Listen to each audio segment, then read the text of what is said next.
खबर छत्तीसगढ़ से। रायपुर पहुंचे हैं कांग्रेस के प्रभारी। उपराष्ट्रपति चुनाव को लेकर सचिन पायलट ने कहा है कि जगदीप धनखड़ बहुत दबंग व्यक्ति हैं। क्या कारण है कि अचानक वो चुप से हो गए हैं? सच्चाई क्या है? पद धनखड़ साहब बड़े दबंग व्यक्ति हैं। उन्होंने हर बात को अपनी बड़ी मजबूती से रखा। उनको लंबा समय, क्योंकि वो राजस्थान से हैं, हम बहुत लंबे समय से उनको जानते हैं, लेकिन वैसे व्यक्ति नहीं है कि अपनी बात बेबाकी से ना रखें। लेकिन क्या कारण रहे कि वो अचानक एकदम चुप हो गए और गायब हो गए, और सच्चाई सामने ही नहीं आ पा रही कि ये पद खाली क्यों किया गया। उनका कार्यकाल बचा था, उन्होंने अचानक इस्तीफा दिया। बहरहाल आज चुनाव होगा और हमें लगता है कि जो हमारे एनडीए के उम्मीदवार हैं उनको अच्छा समर्थन मिलेगा। उम्मीद करते हैं कि हमारे उम्मीदवार जीतेंगे। लेकिन ये जो पूरा अनावश्यक रूप से एक चुनाव आया उपराष्ट्रपति पद का, ये इसकी कोई ज़रूरत नहीं थी, और आया क्यों किसी को मालूम नहीं है। और जो इतने बड़े पद पे कोई रहे व्यक्ति, वो अपनी बात बोल ना सके इतने लंबे समय तक, ये बड़ा चिंता का चर्चा पूरे देश में कि ऐसा क्यों हुआ, क्या कारण थे, और कभी ना कभी इसकी पोल खुलेगी कि पूरा मामला था क्या। सचिन पायलट को भी आपने सुन लिया। दरअसल वो रायपुर पहुंचे हैं, छत्तीसगढ़ कांग्रेस के प्रभारी हैं। इस दौरान उपराष्ट्रपति चुनाव को लेकर उनसे सवाल किया गया, तब सचिन पायलट ने ये तमाम बातें कही हैं। दिल्ली पर भी हमारी नज़र बनी हुई है। रायपुर से तनु हमारे साथ जुड़ी हुई है, लेकिन पहले दिल्ली आपको लिए चलेंगे। अनूप, सबसे पहले प्रधानमंत्री पहुंचे हैं पहला वोट कास्ट करने के लिए, और क्या कुछ बड़े अपडेट्स? जी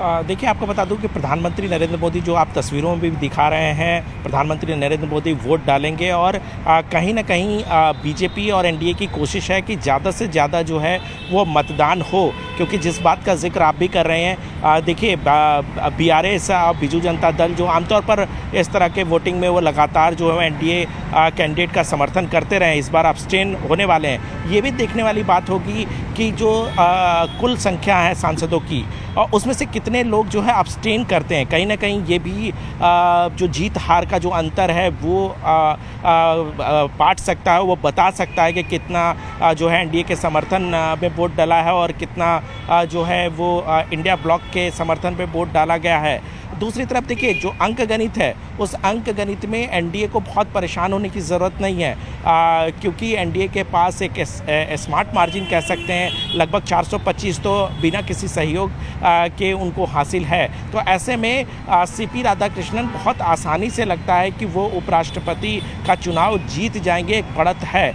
लेकिन आपसे अभी बात करते हैं, अभी हमारे साथ रवि सिसोदिया हैं जो कांग्रेस देखते हैं। रवि, ये बताइए कि जिस तरीके से हमने देखा है कि लगातार एनडीए लगातार बैठक कर रही थी कि ज़्यादा से ज़्यादा वोट मार्जिन बढ़े, हमने देखा कि राहुल गांधी छुट्टी पे चले गए थे। अगर राहुल गांधी रहते और लगातार बैठक करते तो शायद ये मार्जिन जो है वो बढ़ नहीं सकता था। बिल्कुल। देखिए, हालांकि कल रात को राहुल गांधी वापस आ गए हैं देश में। जहां तक मार्जिन की बात करें तो दोनों में आंकड़ा, अगर एनडीए की बात करें तो 439 उनके पास है और इंडिया ब्लॉक के पास 324 है। जो इनके पोलिंग एजेंट है उनको ये लगता है, उनको ये लग रहा है कि कहीं अगर अंतरात्मा की आवाज़ पर वोटिंग होती है, क्योंकि इसमें कोई व्हीप होता नहीं है, किसी तरह कोई व्हीप है नहीं, तो ऐसे उनको लग रहा है कि अगर क्रॉस वोटिंग होती है उसी के आधार पे है। अगर नंबर्स की अगर बात करें तो बहुत ज़्यादा मतलब मुश्किल होने वाली है इंडिया ब्लॉक के जो कैंडिडेट हैं उनको इस चुनाव जीतने के लिए। लेकिन उनको लग रहा है कि हो सकता है कि कहीं क्रॉस वोटिंग हो जाए, या फिर कुछ एमपीज हैं जो चूँकि तेलुगु स्पीकिंग हैं, तो टीडीपी को लेकर उनको संभावना है कि टीडीपी कहीं उनके साथ सपोर्ट में चला जाए। तो ये चीज़ें टटोल रहे हैं वो, लेकिन बहुत ज़्यादा मुश्किल है जो कैंडिडेट हैं इंडिया अलायंस के, उनके लिए जीतने के लिए।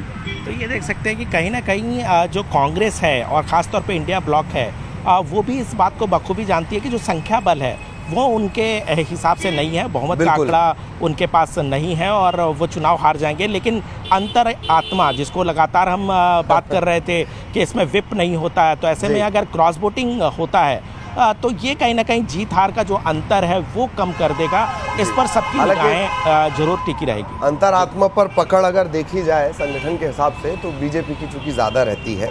ऐसे हमने एग्जाम्पल्स देखे हैं। अगली बार इस पर भी थोड़ी मैं चर्चा करूंगा अनूप, की कांग्रेस शायद इंडिया जो है वो जीत से ज़्यादा रीत के लिए चुनाव लड़ रही है। मैं आऊँगा आपके पास। रायपुर से तनु भी हमारे साथ जुड़ी हुई है। तनु, क्या कुछ सियासी अपडेट? आज उपराष्ट्रपति का चुनाव और सचिन पायलट ये धनखड़ को भी इस मौके पर याद कर रहे थे। तनु,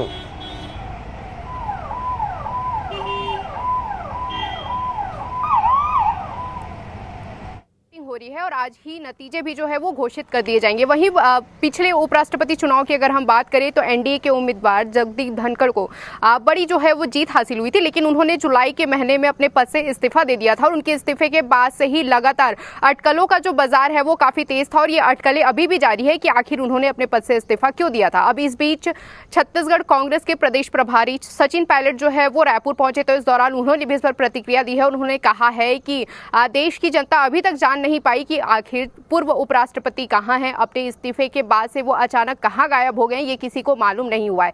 इसके साथ ही उनका कहना है कि जगदीप धनखड़ जो है वो काफी दबंग व्यक्ति थे, बेबाक व्यक्ति थे, बेबाकी से अपनी बात रखते थे और ऐसे में अचानक चुप क्यों हो गए, ये भी एक बड़ा सवाल है। और किस तरह से इस पूरे मसले पर पर्दा डाला जा रहा है, ये भी किसी ना किसी दिन इस पूरे पर्दे की वजह भी जो है वो बाहर आएगी, क्योंकि उनका कार्यकाल बचा हुआ था और ऐसे में उन्होंने अपने पद से इस्तीफा क्यों दिया, ये तमाम सवाल जो है वो खड़े हो रहे हैं। और इसी को लेकर सचिन पायलट ने भी प्रतिक्रिया दी है। इसके साथ ही उन्होंने अपने इंडिया गठबंधन के उम्मीदवार को भी अच्छा समर्थन मिलने की उम्मीद जो है वो जताई। तो तमाम तरह के अटकलों का बाजार अभी छत्तीसगढ़ में भी उपराष्ट्रपति चुनाव को लेकर चल ही रहा है। पुराने उपराष्ट्रपति को, पूर्व उपराष्ट्रपति को भी लोग जो है याद करें और इसी कड़ी में आज सचिन पायलट जी ने भी उनको याद करते हुए ये प्रतिक्रिया अपनी दी है। जी जी जी जी बिल्कुल, आपके पास भी आएंगे तनु। लगातार अनूप हमारे साथ बने हुए हैं, रवि भी उनके साथ है और बहुत दिलचस्प समीकरण भी निकल कर सामने आ रहे हैं। अनूप, जैसे कि हम चर्चा कर रहे थे कि इंडिया के पास वो स्थिति है कि भाई खोने के लिए कुछ है नहीं और पाने के लिए कम से कम ये है कि दिखा सकें कि हमारी कोई मौजूदगी भी है। इंडिया इसी कोशिश में है। जी देखिए, ये जो पूरा चुनाव है वो मनोवैज्ञानिक बढ़त का चुनाव है कि किस तरीके से इंडिया ब्लॉक जो है वो एनडीए अलायंस पर बढ़त दर्ज कराती है। देखिए, इंडिया ब्लॉक को ये पता है कि उनका कैंडिडेट जो है वो जीतने लायक नहीं है, जीत नहीं सकता, क्योंकि संख्या बल जो है वो इंडिया ब्लॉक के पास नहीं है।